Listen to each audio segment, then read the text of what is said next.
straight out to Owen LaFave. You all recall Deborah LaFave, convicted of raping a 14-year-old student. He is producer of After School.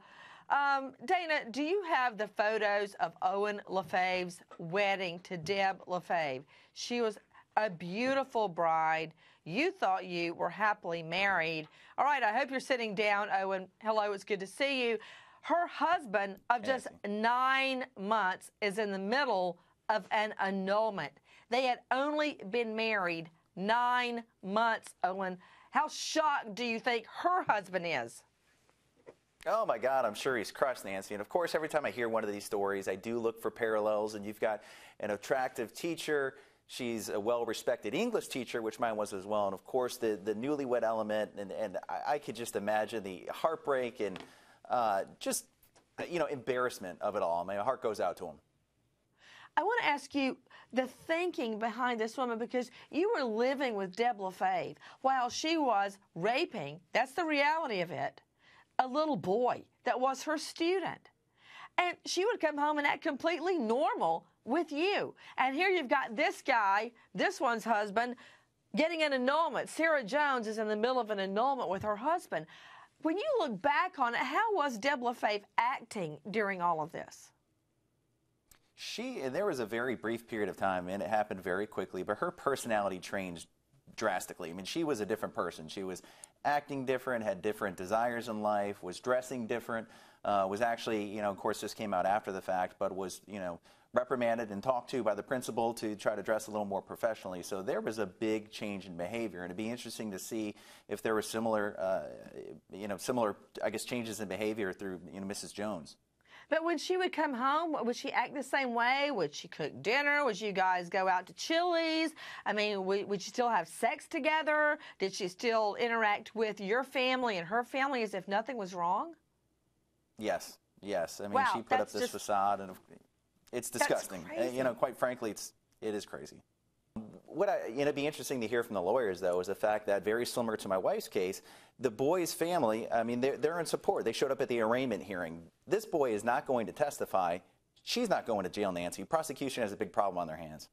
Wait a minute. You say the boy is not going to testify. Why do you say that?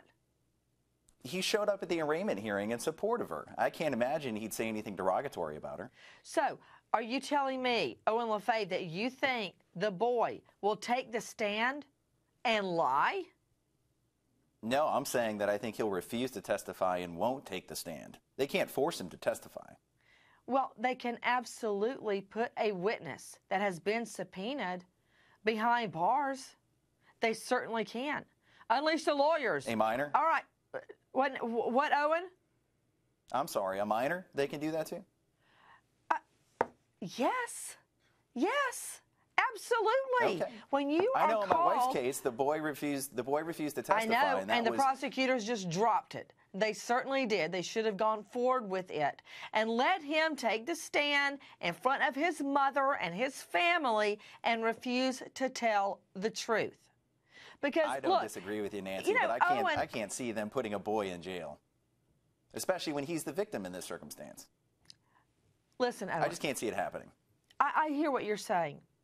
But if this were the way it worked, think about it. How many cases, think of, for instance, domestic abuse cases. When women come in, I had a woman come into court with a broken leg. Her face looked like she fell down a flight of steps. And guess who was helping her walk in? Her husband that had nearly killed her. And guess what? She didn't want to testify. Do you know how much it hurt me to know what she was going through? And to also know that 1 month, 3 months, 6 months down the road, he probably would kill her? If I did not take that case forward?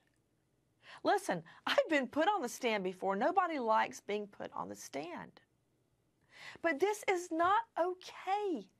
What she did is not okay. What Deb LaFave did is not okay.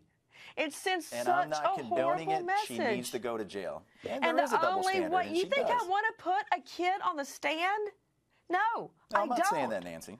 I don't want to do that. But what I do want is justice. And I don't care if she's pretty or if she's white or if she's a cheerleader. Don't care.